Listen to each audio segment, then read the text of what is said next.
Bismillahirrahmanirrahim. Assalamualaikum warahmatullahi wabarakatuh. Alhamdulillahirabbil alamin wassalatu wassalam ala Rasulillah wa ala alihi wa sahbihi wa man walah. Baik solihah, kita akan melanjutkan kembali pembahasan dan tambahan materi di bahasa Arab. Barusan kita sudah membahas tentang jam ya. Jadi jam itu menggunakan bilangan tingkat. Bilangan tingkat Pak Atep akan coba ulas kembali. Jadi ketika kita kemudian menyebutkan jam di sini menggunakan kalau jam 1 al-wahidah ya. Al-wahidatu jam 1 ya, al-wahidatu. Kemudian kalau jam 2 ats-tsaniyatu. Ya, ini untuk jam 2. Jadi anak soleh tinggal menambahkan di sini as-sa'ah ya. As-sa'ah jam 1, as-sa'atu al-wahidah dan seterusnya. Kalau jam 3 berarti di sini ats-tsalitsah. Ats-tsalitsatu jam 3. Ya, jam 3.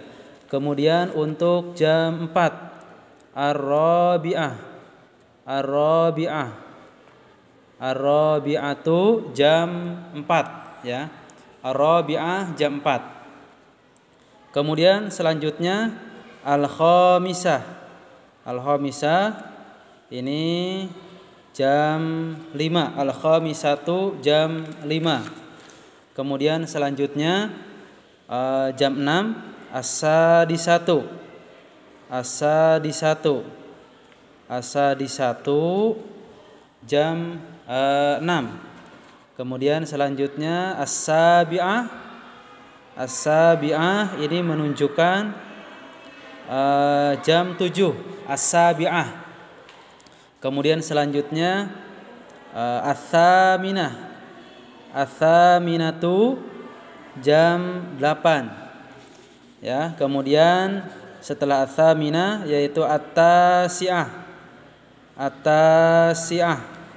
At-tasi'atu atau jam 9. Kemudian jam 9.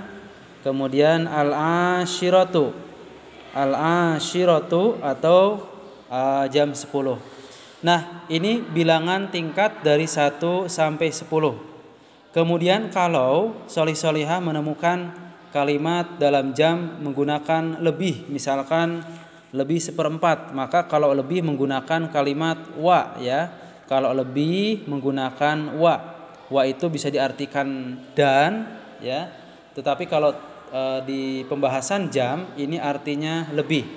Kemudian kalau kurang menggunakan illa. Illa ya, kurang.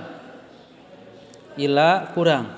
Kemudian selanjutnya kalau tepat jam 5 tepat, contohnya jam 4 tepat menggunakan kalimat tamaman.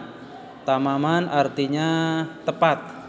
Jam 5 tepat ya, tamaman artinya tepat.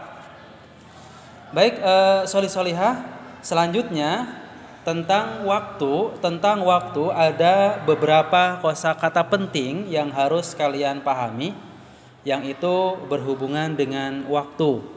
Yang pertama adalah sobahan. Sobahan ini menunjukkan pagi ya. Sobahan atau subuh.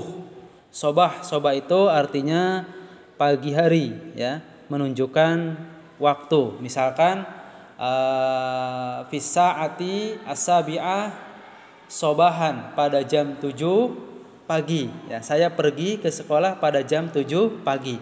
Sobahan artinya pagi hari. Kemudian untuk menunjukkan waktu yang kedua adalah naharon. Naharon artinya siang, siang hari ya. Naharon artinya siang hari. Nah, ini juga sama menunjukkan waktu. Kemudian selanjutnya yang menunjukkan waktu juga adalah masaan. Solih-solihah misalkan ingin menunjukkan waktu sore, saya pergi ke masjid untuk sholat asar pada jam 4 sore. Masaan artinya sore, sore hari ya, sore hari, masaan. Kemudian yang terakhir menunjukkan waktu malam, ya, kalian belajar misalkan mengulang pelajaran pada jam 8 malam. Malam artinya lailan. Lailan malam, ya. Lailan artinya malam. Baik, itu sholih-sholihah kosakata yang berkaitan dengan waktu. Kemudian ada satu pembahasan lagi yang perlu kalian kuasai supaya lebih siap lagi untuk menghadapi ujian PAT, yaitu pembahasan tentang fiil, fa'il, dan maf'ul, ya. Di pembahasan yang kemarin kita sudah membahas tentang fiil madhi atau kata kerja yang sudah dilakukan. Nah, kali ini kita akan menjelaskan satu pembahasan tentang fi'il, ya. Yang pertama fi'lun. Fi'lun itu artinya kata kerja, ya. Kata kerja. Nah, ini bisa fi'il madhi, bisa juga fi'il mudhari. Kemudian ada juga fa'ilun. Fa'ilun ini artinya pelaku. Dalam bahasa Indonesia ini dikenal dengan subjek. Kemudian yang ketiga artinya maf'ulun. Yang ketiga, dalam sebuah kalimat ada maf'ulun. Maf'ulun itu artinya objek, ya, objek. Objek. Nah, ini dalam sebuah kalimat ada fi'il, ada fa'il, ada maf'ul. Fi'il artinya kata kerja, bisa kata kerja mudhari maupun madhi. Kemudian ada juga fa'ilun artinya pelaku. Kemudian maf'ulun objek. Maf'ulun objek. Kita akan coba memberikan contoh kalimat yang ada fi'ilnya, ada fa'ilnya, kemudian ada maf'ulnya. Ya, kita tuliskan di sini sholih-sholihah. Qara'a. Qara'a artinya membaca. Qara'a membaca. Ahmadu, ya, Ahmad membaca, karena dalam bahasa Arab, ya, penulisan kalimat diawali dengan kata kerja. Qara'a membaca. Siapa yang membaca? Ahmadu. Apa yang dibaca? Di sini kita tuliskan Al-Qur'ana. Al-Qur'an.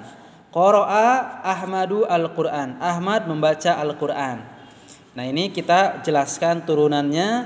Qara'a sebagai fi'lun, sebagai kata kerja.